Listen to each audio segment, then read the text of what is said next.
ओम नमो भगवते वासुदेवाय। श्री राधे श्री श्याम।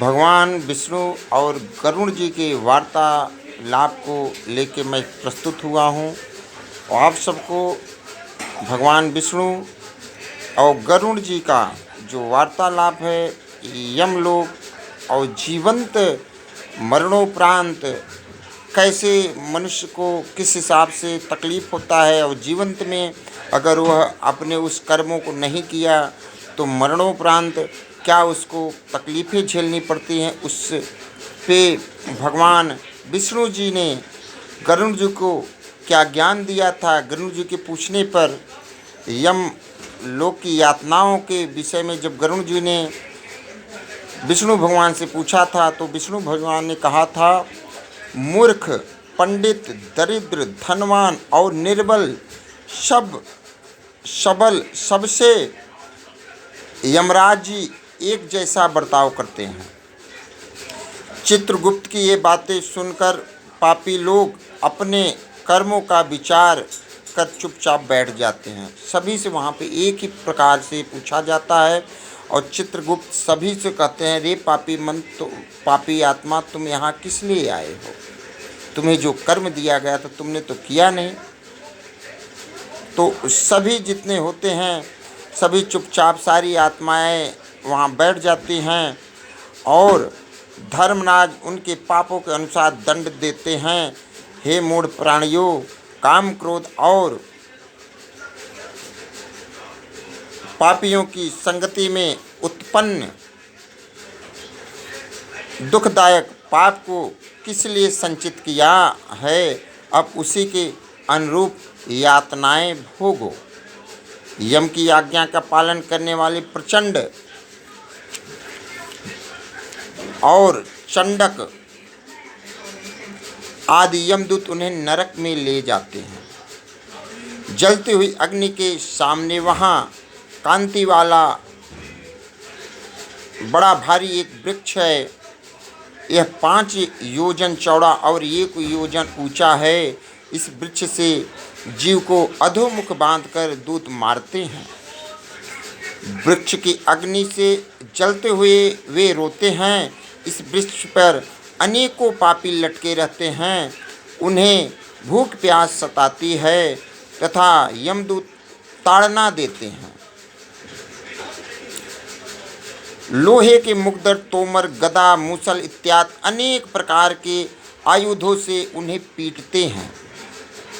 जीव मूर्छित हो जाते हैं। मूर्छित होने पर यमदूत कहते हैं, हे पापियों, तुमने सबसे सुलभ पानी भी किसी प्यासे को नहीं दिया, किसी को आधा ग्रास भी खाने को नहीं दिया, कुत्ते व कौवे को आधा टुकड़ा भी नहीं डाला, अतिथियों को भोजन तो दूर नमस्कार भी नहीं किया, अपने पितरों का तर्पण भी नहीं किया, धर्मराज एवं चित्रगुप्त देवताओं का मंत्र जाप नहीं किया, न कोई तीर्थ किया, न देवताओं की कभी पूजा की, गृहस्थ आश्रम में रहते हुए न अन्न दिया, साधु संतों की सेवा भी नहीं की, अतः अपने कर्मों के फल भोगो।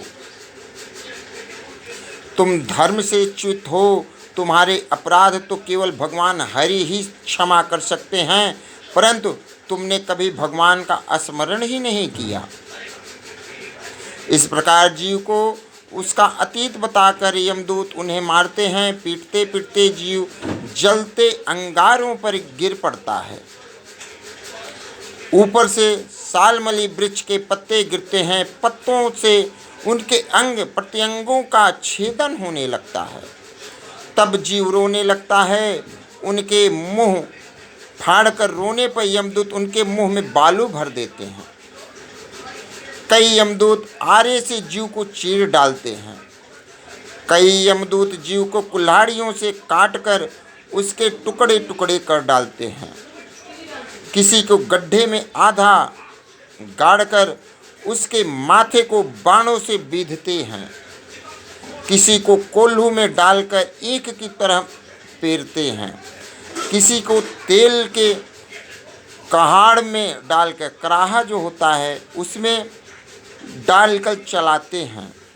किसी को यमदूत मस्त हाथी के सामने फेंक देते हैं, किसी को उल्टा करके लटकार कर पीटते हैं, किसी को कुएं में ढकेल देते हैं, तो किसी को कीड़ों के कुंड में डाल देते हैं, किसी को गिद्ध के आगे डाल देते हैं।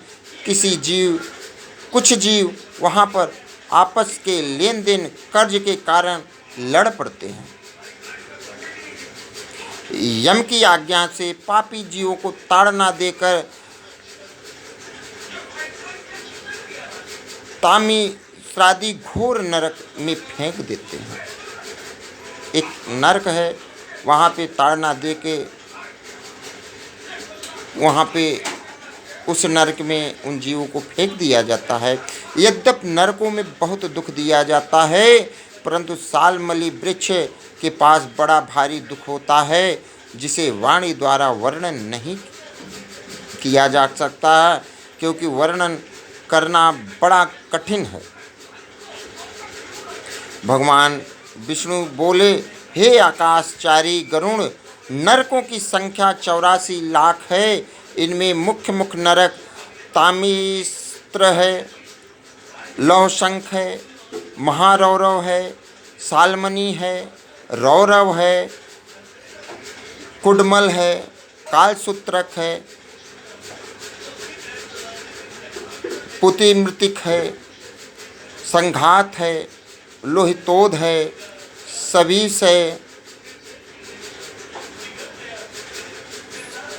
सप्तापन है, महानिरय है, काकोल है, संजीवन, महापथ, अभिचि, अंधताम्रिस, कुंभीपाक, संप्रतापन, तपन है। यह नरक अत्यंत पीड़ा देने वाले हैं। इन नरकों को नाना प्रकार के कर्मों का फल भोगना पड़ता है। इन नरकों में पापी धर्म विहीन जीव कल्पों तक नरक यातनाएं भोगते हैं। इनमें तामिस्त्र, अंधतामिस्त्र, रौरव आदि नरकों में विषम वासना हेतु जो स्त्री पुरुष परस्पर संबंध स्थापित करते हैं या जाते हैं, जो प्राणी ईश्वर के निमित्त कुछ दान न कर अपने कुटुंब के पालन में ही लगे रहते हैं, ऐसे प्राणी इन नरकों में जाते हैं। जो प्राणियों से वैर करके अपने शरीर के पालन में लगा रहता है, वह भी इन नरकों में जाता है। जो अशुभ कर्म करके अपने कुटुंब का पालन करता है, उन्हीं कर्मों के कारण नरक में स्वयं फल प्राप्त करता है। जैसे धन के चुराए जाने पर जीव दुखी होता है, वैसे ही वह नरक में दुखी होता है। जो केवल अधर्म से ही कुटुंब का पालन करने में लगा रहता है, वह अंतिम नरक अंधतामिस्त्र में जाता है। नरक लोक में जितनी यातनाएं हैं, उन सब को क्रम से भोगकर शुद्ध होकर फिर इस मृत्यु लोक में वापिस आ जाता है। गरुड़ जी को भगवान विष्णु जी ने बहुत ही नरक की यातनाओं के विषय में बताया था, और उनका ही नाम लेते चलें, हरि बोलते रहें। सभी पापों को दूर करने वाले श्री हरि ही हैं, और सदा ही हरि गुणगान करना चाहिए।